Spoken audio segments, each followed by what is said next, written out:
কেন এসেছো? একটা বিশেষ কাজে। আপনার নাতনি চিত্রাকে নিয়ে কিছু কথা বলার ছিল। বৃদ্ধা মহিলার চোখ দুটো কোটর থেকে বেরিয়ে এলো, যেন মনে হলো অনেকদিন পর খুশির বান এসেছে। আহ্লাদি সুরে বলে উঠল, চিত্রা, আমার চিত্রা, জি। কেমন আছে আমার নাতনি? কতদিন হলো কোনো খোঁজ নেই। কেমন আছে আমার নাতনি? কতদিন হলো কোনো খোঁজ নেই। বিয়ের পর মেয়েটা কেমন পাল্টে গেল। ওর বাবা তো ওর মুখও দেখতে চায় না, আমায়ও বারণ করে দিয়েছে। আপনার নাতনি খুব ভালো আছে। আপনি যাবেন ওর সাথে দেখা করতে? না, ওর মতো অসভ্য অবাধ্য মেয়ের মুখও দর্শন করতে চাই না আমরা। পুরুষালী কণ্ঠস্বর শুনে সাজিদ বুঝতে পারে এটাই চিত্রার বাবা। বৃদ্ধা মহিলাটি ছুটে ছেলের কাছে গেলেন। মেয়েটা কেমন আছে তুই কি একটা বারও জানতে চাস না খোকা? না মা, সে বাজুক মরুক তাতে আমার কিছু যায় আসে না। শোনো ছোকরা, তুমি যদি শেখরার উমেদারি করতে আসো তাহলে ভুল জায়গায় এসেছো। মেহমান হয়ে এসেছো, খাওয়া দাওয়া করে রেস্ট নিয়ে বাড়ি চলে যাও। অন্য কারো হয়ে সালিশি করতে আসলে সেটা ভালো হবে না। মিনহাজ সাহেবের কথা শুনে মনে হলো অনেক অভিমান জমা হয়েছে। পুরুষ সহজে কাঁদে না, কষ্টগুলো বুকের ভেতরে জমিয়ে জমিয়ে নিজেকে পাথরের মতো শক্ত আবরণে ঢেকে ফেলে। আঙ্কেল, আমি শুধু 2 মিনিট চিত্রা সম্পর্কে বলবো। আমার 2 মিনিট কথা শুনে আপনার যদি মনে হয় আমি ভুল, তবে আমি সেই মুহূর্তে চলে যাব। আর কখনো চিত্রা সম্পর্কে কোনো কথা নিয়ে আপনার সামনে দাঁড়াবো না। মিনহাজ সাহেব বেশ কিছুক্ষণ ভাবলেন, সোফায় বসে সাজিদকে কথা বলার জন্য ইশারা করলেন। সাজিদ নিজের মনের মধ্যে থাকা কথাগুলো শেষবারের মতো ঝালিয়ে নিল। আঙ্কেল, আমরা সবাই জীবনে ছোট বড় অসংখ্য জানা অজানা ভুল করে ফেলি। কিছু ভুল থেকে আমরা শিক্ষা নিয়ে পরবর্তীতে সেগুলো শুধরে নেওয়ার চেষ্টা করি। তাতে আপনারা বড়রা আমাদের পাশে থেকে সাহায্য করেন। আমি মানছি চিত্রা নিজের জীবনে সবচেয়ে বড় একটা ভুল করেছে। আপনিও বাবা হয়ে সেই ভুল করার থেকে আটকাতে পারেননি বলে আপনার আক্ষেপের শেষ নেই। সব থেকে খারাপ তখন লাগে যখন সব সত্য জেনেও মিথ্যাগুলোকে চোখের সামনে বিজয়ী বেশি দেখতে হয়। আপাত দৃষ্টিতে মিথ্যার জয় হলেও সত্যগুলো একটা সময় বেরিয়ে আসে। আপনার মেয়ে চিত্রা সে সত্যের সন্ধান পেয়েছে। সে সত্যি এতটাই ভয়ানক ছিল যে সে নিজেকে ঠিক রাখতে না পেরে আত্মহত্যার চেষ্টা চালায়। মেয়ের এমন করুণ পরিণতির কথা শুনে মিনহাজ সাহেব অস্থির অস্থির করতে লাগলো। একমাত্র মেয়েকে দেখার তৃষ্ণা যেন বহুগুণ বেড়ে গেল। আঙ্কেল, আমার যা বলার বলেছি, আমি এবার আসি। সাজিদ বসার ঘর থেকে বেরিয়ে আসলো। উঠোন পেরিয়ে গেটের কাছাকাছি চলে আসতেই পেছন থেকে মিনহাজ সাহেবের ডাক শুনতে পেল। দাঁড়াও, সাজিদ পা চালানো বন্ধ করে দিল। আমার মেয়ের সাথে দেখা করতে চাই, নিয়ে চলো আমায়। নিয়ে যাব, তবে এখন নয়।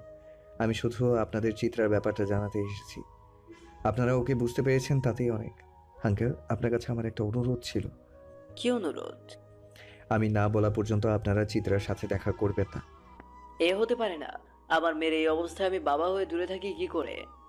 এ তোমার অন্যায় আবদার। তাছাড়া আমি তো অক্ষম পিতা নই। নিজের মেয়েকে খাওয়ানোর সামর্থ্য আমার আছে। সারা জীবন যা কিছু অর্জন করেছি সব মেয়ের জন্যই। ও তোমার কাছে কেন থাকবে? তুমি ওকে বাঁচিয়েছ, তার জন্য সারা জীবন তোমার কাছে কৃতজ্ঞ থাকব। আমার মেয়ে আমার কাছেই থাকবে, আমি অন্য কোথাও রাখবো না।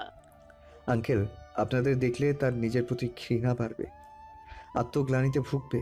ওর শরীরের যা অবস্থা, এখন ওকে সবসময় হাসি খুশি থাকতে হবে। আপনার মেয়ে আপনার কাছেই থাকবে, শুধু কটা দিন যাক। আমি এসে চিত্রাকে দিয়ে যাব, প্রমিস করছি। মিনহাজ সাহেব সাজিদের কথা মানতেই চাইছে না। সাজিদ অনেক বুঝিয়ে রাজি করালো। উনি কণ্ঠস্বর ছোট করে বললেন, ঠিক আছে, আমি তবে দূর থেকে একবার আমার মেয়েকে দেখব।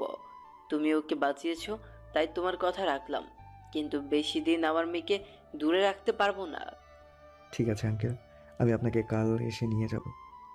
মিনহাজের সাথে কথা বলা শেষ করে সামনের দিকে পা বাড়াবে এমন সময় টিনার কল। হ্যালো স্যার, ম্যামকে খুঁজে পাচ্ছি না।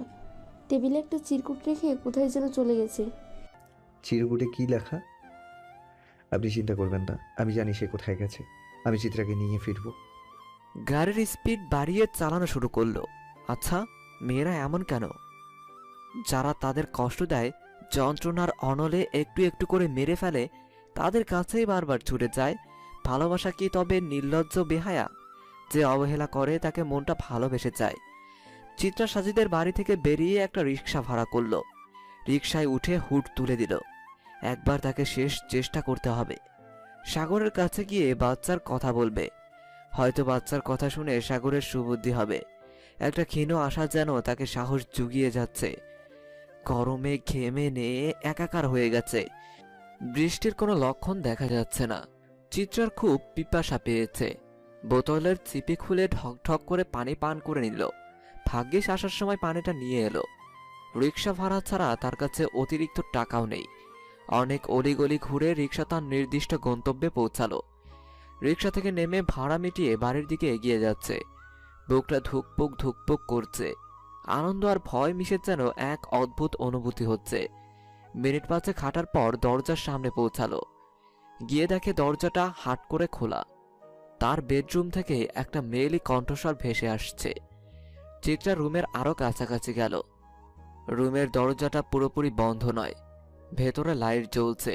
ফাঁক দিয়ে দেখে সাগর আর একটা মেয়ে। পায়ের তলা থেকে যেন মাটি সরে গেল। সাগর নেশাগ্রস্ত মাতাল, কিন্তু সে যে চরিত্রহীন তা চিত্রার অজানা ছিল। দৌড়ে বাড়ির বাইরে চলে এলো। বুকের ভেতরটা যেন দুমড়ে মুচড়ে শেষ হয়ে যাচ্ছে। নিজের উপর রাগ হতে লাগলো চিত্রার।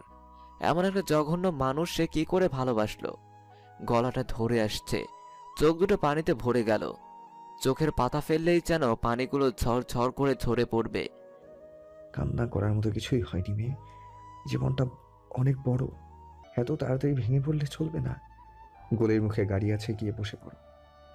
আমি আপনার সাথে যাব না। ঠিক আছে, যেও না। সাজিদ চলে গেল। সাজিদের এমন নির্লিপ্ত জবাবে চিত্রার আরো বেশি কান্না পেল। কোনো বাধাই যেন মানতে চাইছে না। এখন আমি কি করব? কার কাছে সাহায্য চাইব? বাবা তো সেই কবে মুখ ফিরিয়ে নিয়েছে। বিয়ের পর বন্ধু বান্ধবী সবার থেকেও বিচ্ছিন্ন হয়ে পড়েছি। সাজিদ আড়াল থেকে বেরিয়ে বলল। এই নাও, রুমালটা দিয়ে চোখ মুখ মুছে নাও। চিত্রা কাপা কাপা হাতে রুমালটা নিল। চোখ মুখ মুছে সাজিদকে ফেরত দিল। কোথায় যাবে তা ঠিক করেছো? চিত্রা মাথা নেড়ে জানালো ঠিক করেনি। আমার সাথে যেতে চাইলে গাড়িতে গিয়ে বসো। আগামী 2 মিনিটের মধ্যে আমি চলে যাব। সাজিদের কথা বলা শেষ হতে না হতেই চিত্রা সুরসুর করে গাড়িতে গিয়ে বসে পড়ল। সাজিদ চিত্রাকে নিয়ে ফিরে আসে। মিস টিনা, চিত্রাকে নিয়ে ভেতরে যান। কোনো দরকার হলে আমায় কল দেবেন। জি স্যার। সাজিদ চলে যেতে টিনা চিত্রাকে রুমে নিয়ে গেল। টিনা আপু, আমি একটু একা থাকতে চাই। কিন্তু ম্যাডাম। প্লিজ আপু। চিত্রার চোখ মুখ দেখে টিনা বুঝতে পারল কিছু একটা হয়েছে। টিনা আর কথা বাড়ালো না, চিত্রাকে রেখে রুম থেকে বেরিয়ে গেল। চিত্রা এসে দরজা লাগিয়ে দিল। বারবার সাগরের করা বিশ্বাসঘাতকতার কথা মনে পড়তে লাগলো। ভুল মানুষকে ভালোবাসার শাস্তি পাচ্ছে। আমি এত বড় একটা ভুল কি করে করলাম? একটা মানুষকে চিনতেই পারলাম না। তাহলে কি বাবা ঠিকই বলতো? এই রং চং মাখা শহরে মানুষ যে চেনা যায় না। কোনটা মুখ আর কোনটা মুখোশ তা জানা খুব কঠিন। বাবা, ও বাবা, আমায় তুমি মাফ করে দেবে তো বাবা? আমি কোন মুখে তোমার সামনে গিয়ে দাঁড়াবো বাবা? তোমার চেয়ে বেশি কেউ আমায় ভালোবাসে না, জানো তো বাবা। তোমার মেয়েটা সত্যি একটা বোকা। মানুষ চিনতে বড্ড ভুল করে ফেললাম বাবা। আচ্ছা বাবা, ওরা কিভাবে পারে এমন করে মানুষ ঠকাতে? ওদের কি একটুও কষ্ট হয় না? চিত্রা হাউমাউ করে কাঁদতে শুরু করলো। মানুষটা ভুল, কিন্তু তার প্রতি ভালোবাসাটা তো ভুল নয়। সে তো সাগরকে নিজের জীবনের চেয়ে বেশি ভালোবেসে ফেলেছে। দুপুর গড়িয়ে বিকেল হয়ে গেল, কিন্তু চিত্রা কোনো সাড়া শব্দ নেই। টিনার খুব টেনশন হতে লাগলো। কয়েকবার এসে ডেকে গেল, কিন্তু চিত্রা কোনো উত্তর দেয়নি। সাজিদও কল রিসিভ করছে না, কি করবে ভেবে পাচ্ছে না। টিনা গিয়ে দরজা ধাক্কা দিতে লাগলো। একটু পর চিত্রা এসে দরজা খুলে দিল। ম্যাডাম, আপনি দরজা খুলছিলেন না কেন? আমার খুব টেনশন হচ্ছিল। টিনা আপু, তুমি টেনশন করো না, আমি ঠিক আছি। আমি একটু ঘুমিয়ে পড়েছিলাম। দুপুরে তো কিছুই খাননি। হাতে মুখে পানি দিয়ে আসুন, আমি খাবারের ব্যবস্থা করছি। চিত্রা খাওয়া দাওয়া শেষ করে টিনার সাথে গল্প করতে লাগলো। অফিসের কাজগুলো শেষ করতে করতে রাত প্রায় 9টা বেজে গেছে। ফোনটা হাতে নিয়ে দেখে টিনার অনেকগুলো ও শিট, কাজের চাপে ফোনটা যে সাইলেন্ট বুঝতেই পারলাম না। ওদিকে সব কিছু ঠিকঠাক আছে তো? সবুজ, সবুজ, ড্রাইভারকে বলো গাড়ি বের করতে, আমি এক্ষুনি বের হব। কলিং বেলের শব্দ পেয়ে টিনা এসে দরজা খুলল। দরজা খুলে টিনার হাত পা কাঁপতে শুরু করলো। কি হলো, এমন ভয় পাচ্ছ কেন? আমি কি বাঘ যে তোমায় খেয়ে ফেলবো? সরো দরজা থেকে। বড় ম্যাডাম আপনি? সাজিদ কোথায়? ওকে ডাকো। ম্যাডাম, স্যার তো এখনো আসেনি। চিত্রা এসে বলল। টিনা আপু, কে এসেছে? দরজায় চোখ পড়তেই চমকে ওঠে চিত্রা। দরজায় দাঁড়িয়ে থাকা ভদ্র মহিলা একটু একটু করে এগিয়ে আসতে লাগলো। চিট্টা মামুনি তুই? ভদ্র মহিলা চিত্রার কাছে এসে তাকে জড়িয়ে ধরল। টিনা কিছুই বুঝতে পারল না, ফ্যাবলার মতো তাকিয়ে রইল। মনে মনে বলল, চিত্রা ম্যাডামকে দেখে শাইলা ম্যাডাম এত খুশি হয়ে গেল কেন? ওনারা কি পূর্ব পরিচিত? সাজিদ এসে দেখে তার মা চিত্রাকে জড়িয়ে রেখেছে। ঘটনার মাথা মুন্ডু বুঝতে না পেরে টিনাকে ইশারায় জিজ্ঞেস করলো। টিনার থেকে সন্তোষজনক উত্তর না পেয়ে বলল, মা, তুমি এখানে? তোর ফোনটা কোথায় রাখিস বলতো? কতবার কল দিয়েছি, সব সময় হতাশ করলি। মা, আমি তো... থাক, আর অজুহাত দিতে হবে না। একটা না একটা অজুহাত ঠোঁটের গোড়ায় রেখেই দিয়েছে, তা আমার বুঝতে বাকি নেই। এখন আর কিছু বলবো না। তুই মনে রাখিস, আমি তোর মা। আজ আমি খুব খুশি, তাই আজ ছেড়ে দিলাম। অনেক দিন পর আমার চিটটাকে দেখলাম। তুই এখানে কিভাবে এলি মামুনি? সাজিদ বলে, মা, আমি তোমায় সব পরে বুঝিয়ে বলবো, তার আগে বলো তুমি চিত্রাকে কিভাবে চেনো? চিটটাকে শুধু আমি না, তুইও চিনতিস। অনেক বছর আগের কথা, তাই হয়তো তোর মনে নেই। চিটটা হচ্ছে আমার ছোটবেলার বান্ধবী চমকির মেয়ে। ওর মা বেঁচে থাকতে আমি তোকে সাথে নিয়ে ওদের বাসায় যেতাম। তারপর তো আমরা কয়েক বছরের জন্য কানাডা চলে যাই। ওখানে থাকাকালীন শুনলাম চমকি আর নেই। কানাডা থেকে ফেরার পরেও আমি ওকে দেখার জন্য ওদের বাসায় যেতাম। কিন্তু আমায় তো নাওনি। কারণ তোর বাবা পছন্দ করতো না। তার মধ্যে একটা কারণ হচ্ছে তোর বাবা অর্থের দম্ভ। চিট্টার বাবা অবস্থান তোর বাবার অবস্থানের থেকে নিচু। আর দ্বিতীয় কারণ তুই। আমি? চমকি যখন বেঁচে ছিল তখন একদিন আমি তোর বাবাকে লুকিয়ে চমকির সাথে দেখা করতে যাচ্ছিলাম। তুই আমার সাথে আসার জন্য খুব বায়না করছিলি, তাই বাধ্য হয়ে তোকে সাথে নিয়ে আসি। আমি আর চমকির কথা বলছিলাম, তুই আর চিট্টা খেলা করছিলি। একটু পরে চিট্টার চিৎকার শুনতে পাই। গিয়ে দেখি তুই সিঁড়ি থেকে পড়ে গিয়েছিস। চিট্টা তোর মাথা ধরে বসে কান্না করছে। মাথা থেকে প্রচুর রক্ত বের হচ্ছে। ভয়ে আমার হাত পা ঠান্ডা হয়ে গেল। দেরি না করে তোকে হাসপাতালে নিয়ে গেলাম। তোর বাবাকে খবর দিলাম তোর পড়ে যাওয়ার জন্য।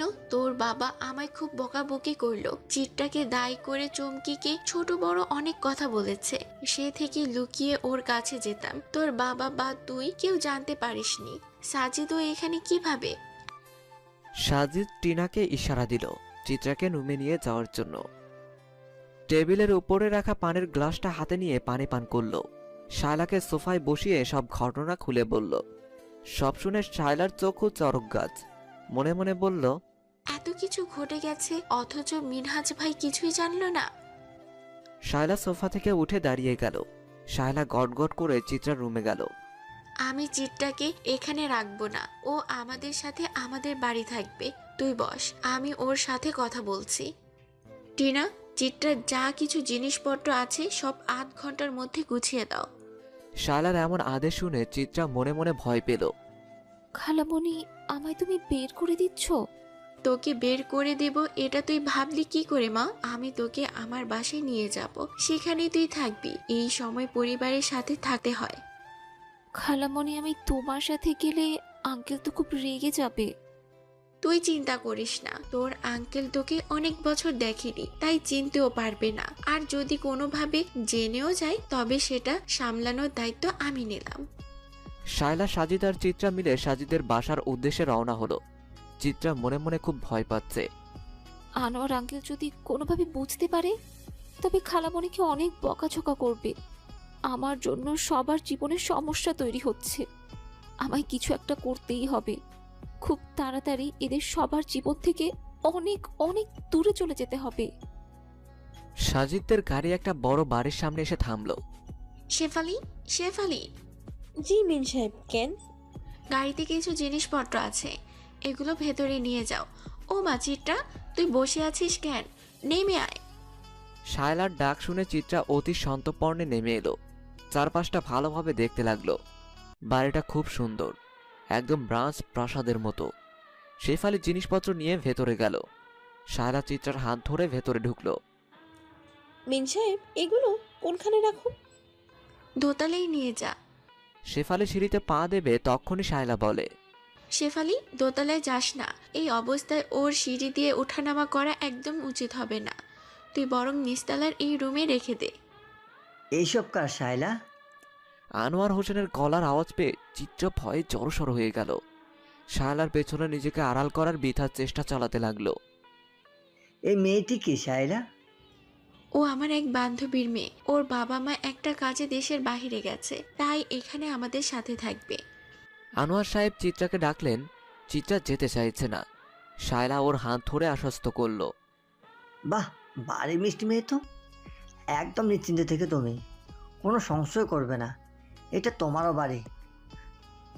কথাগুলো শুনে শায়লা নিজের মেয়ের জেরিনের দিকে অগ্নির দৃষ্টিতে তাকিয়ে বলল, তোমার সাহস তো কম নয়। আমার অতিথিকে তুমি যাকে তাকে বলছো?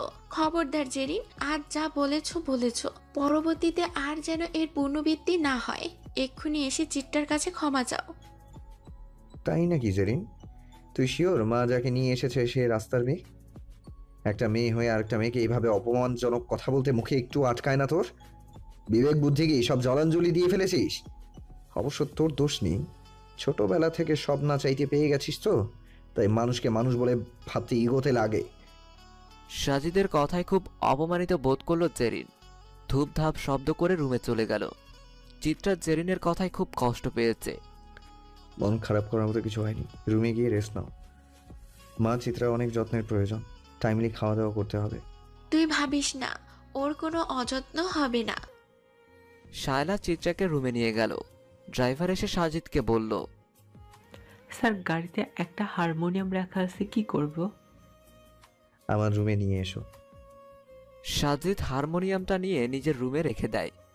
সময় হোক তোমার শখের জিনিস তোমার কাছেই ফিরিয়ে দেব। আমার হাতে তো বেশি সময়। স্যার, ম্যাডাম আপনাকে খাইতে ডাকতেছে। সাজিদ খাওয়ার টেবিলে এসে দেখে সবাই আছে, শুধু চিত্রা ছাড়া। মা, চিত্রা খাবে না? ওকে খাইয়ে ঘুম পাড়িয়ে দিয়ে এলাম। সাজিদ চুপচাপ খেয়ে নিজের রুমে চলে গেল। পরের দিন সকালে ঘুম থেকে উঠে মাথাটা ভারী লাগছিল সাগরের। চিত্রা, কড়া করে এক কাপ চা দাও তো। বেশ কিছুক্ষণ হয়ে গেছে, কিন্তু চিত্রার কোনো সাড়া পেল না। সাগরের খটকা লাগলো। কোথায় গেল? শোয়া থেকে উঠে পুরো বাড়ি তন্ন তন্ন করে খুঁজতে লাগলো, কিন্তু চিত্রা কোথাও নেই। সাগর মাথায় হাত দিয়ে বসে পড়ল। কি হয়েছে মনে করার চেষ্টা করলো। ধীরে ধীরে সব মনে পড়ছে। এ কয়েকদিন সে চিত্রাকে দেখতে পায়নি। একটা মানুষ বাড়িতে নেই আর সে বুঝতে পারল না। এ কয়েকদিন খুব বেশি খাওয়া হয়েছেন, কোনো দিকে হুঁশ ছিল না। মনে মনে একটা অজানা আশঙ্কায় বুকের ভেতরটা কিঞ্চিত কেঁপে উঠল। তবে এই আশঙ্কাটা ভালোবাসার মানুষ দূরে চলে যাওয়ার জন্য নয়, তার টাকা আসার রাস্তা বন্ধ হওয়ার জন্য। পরক্ষণে একটি শয়তানে হাসি দিয়ে বলল, গেছে, ভালো হয়েছে, আপদ বিদায় হয়েছে। এবার আমার যা খুশি তাই করতে পারবো। এতদিন কানের কাছে শুধু কাজ করো বলে ঘ্যান ঘ্যান করতো। বাপের টাকা পয়সা দেখে বিয়ে করলাম, কিন্তু বইরা তো কিছুই দিল না। এবার অনেকটা পাখি ধরা ফালা। আমার আগের মতো ভুল করলে চলবে না, বুঝে শুনে পা ফেলতে হবে। সাগর দরজায়। সাগর একটা ব্যাগে কিছু জামা কাপড় গুছিয়ে নিল। ব্যাগটা কাঁধে ঝুলিয়ে দরজায় তালা দিয়ে বেরিয়ে পড়ল গন্তব্যহীন পথে। চিত্রা কোথায় আছে, কি অবস্থায় আছে খোঁজ করার প্রয়োজন বোধ করেনি। চিত্রার রুমের সাথে একটা বারান্দা, বারান্দার সামনে একটা ফুলের বাগান। বারান্দা গিয়ে আকাশের দিকে তাকিয়ে দেখে বড্ড মেঘ জমেছে, যে কোনো সময় বৃষ্টি নামবে। অজানা কারণে চিত্রার মনটা খুব খারাপ। আজকাল যেন সবকিছুই প্রাণহীন লাগে। শুধু বাচ্চাটার কথা ভেবে নিজেকে ভালো রাখার চেষ্টা করে যায়। হঠাৎ করে তার হারমোনিয়ামটার কথা মনে পড়ে যায়। কতদিন হারমোনিয়ামে সুর তোলা হয়নি। দু চোখ বেয়ে অশ্রু গড়িয়ে পড়ে। চিত্রা ম্যাডাম। টিনাপু, তুমি? আসলে আপনার কথা খুব মনে পড়ছিল, তাই দেখতে চলে এলাম। খুব ভালো করেছো। ম্যাডাম, আপনার কাছে আমার একটা আবদার আছে। কি আবদার? আজ বিকেলে আমার সাথে একটু ঘুরতে যাবেন? বেশিক্ষণ থাকতে হবে না। কিন্তু খালামণি? বড় ম্যাডামের পারমিশন নিয়েছি। ঠিক আছে, তবে তো আর কোনো বাধাই রইল না। আচ্ছা, আমি এসে আপনাকে নিয়ে যাব। টিনা উঠে চলে যাচ্ছিল, এমন সময় চিত্রা বলল, আমি যাব না।